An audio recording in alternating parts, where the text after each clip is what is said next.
간단한 브리핑하도록 하겠습니다. 더불어민주당 수석대변인 홍익표입니다. 검찰개혁에 저항하는 일부 고위검사의 도를 넘은 공직기강 분란, 검찰개혁에 대한 의도적 반란이라면 국민이 용납하지 않을 것입니다. 특권과 기득권에서 벗어나지 못한 일부 고위검사들의 공직기강 해이가 도를 넘고 있습니다. 지난 주말 한 대검 간부의 상가에서 한 검사가 상관이 면전에서 주사에 가까운 추태로 모욕하는 행패를 부린 것입니다. 이와 같은 부적절한 공직기강 문란 행위는 마치 할 말을 하는 기계 있는 검사로 보이고자 하는 이면에 검찰 개혁과 대통령의 인사권에 정면 도전하고자 하는 정치적 의도가 분명하게 드러나는 사실상의 항명입니다.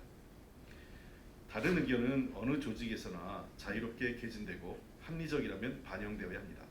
그러나 그 과정과 절차는 정상적인 회의나 의견 개진 절차를 통해서 이루어져야 합니다. 그러나 일부 검사 행태는 오로지 자신들의 특권과 기득권이 사라지는 데 대한 불만을 사적 공간이나 비정상적인 방법으로 표출한 매우 부적절한 행동입니다. 특히 법과 질서를 수호하는 검찰에서 이런 일이 벌어진 것은 더욱 개탄스럽습니다. 문제가 된 인물들이 모두 윤석열 검찰총장의 측근 인사들이라는 점도 주목됩니다. 검찰의 운영은 총장과 가까운 일부 인사들의 전횡이 아니라 법과 시스템에 따라 이루어져야 합니다. 그러나 지금까지 검찰은 윤석열 사단이라는 말까지 만들어질 정도로 사적 친분이 있는 검사들이 주요 보직을 독점하고 검찰권을 남용하는 등의 전횡을 휘둘러왔다는 비판을 받아왔습니다. 지난 주말 상가에는 윤석열 총장도 함께했던 것으로 알려졌습니다. 윤 총장이 자신의 사적 관계보다 검찰총장으로서의 직무에 충실했다면 부적절하고 추태에 가까운 항명을 제지하고 경고했어야 합니다. 그러나 이를 방관했다는 점에서 윤석열 사단의 불만 표출이 윤 총장의 지시 혹은 방조 아래 이루어진 것은 아닌지 우려스럽습니다. 이번 사건은 1986년에 발생한 국방위 회식 사건과 매우 닮은 꼴입니다. 당시 신군부 쿠데타의 주역으로 승승장구하던 하나회 정치 군인들이 당시 여당 원내총무의 멱살을 잡고 국회의원을 발길질로 폭행한 사건입니다.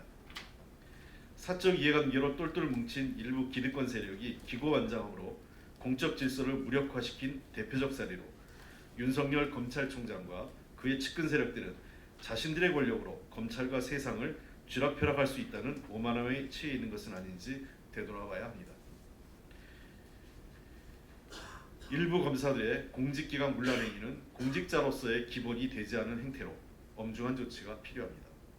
이들의 행태는 그동안 당연시했던 특권을 내려놓아야 하는 새로운 시대에 적응하지 못하는 금단 현상과 같습니다. 검찰이 기득권을 내려놓고 변화하지 않는다면 국민으로부터 신뢰받는 권력기관으로 거듭날 수 없을 것입니다. 검찰 스스로 기강을 바로 세우지 못하면서 국민에게 법과 질서를 이야기할 수는 없습니다. 윤석열 검찰총장이 일개 사조직의 수장이 아니라면 잘못된 검사들의 행태를 징계해 검찰의 기강을 바로 세워야 합니다. 그렇지 않다면 국민은 검찰개혁에 저항하고 대통령의 인사권에 도전하는 일부 검사들의 정치적 행태를 용납하지 않을 것입니다. 더불어민주당은 국민과 함께 흔들림 없이 검찰개혁의 완수를 위해 끝까지 최선을 다할 것입니다.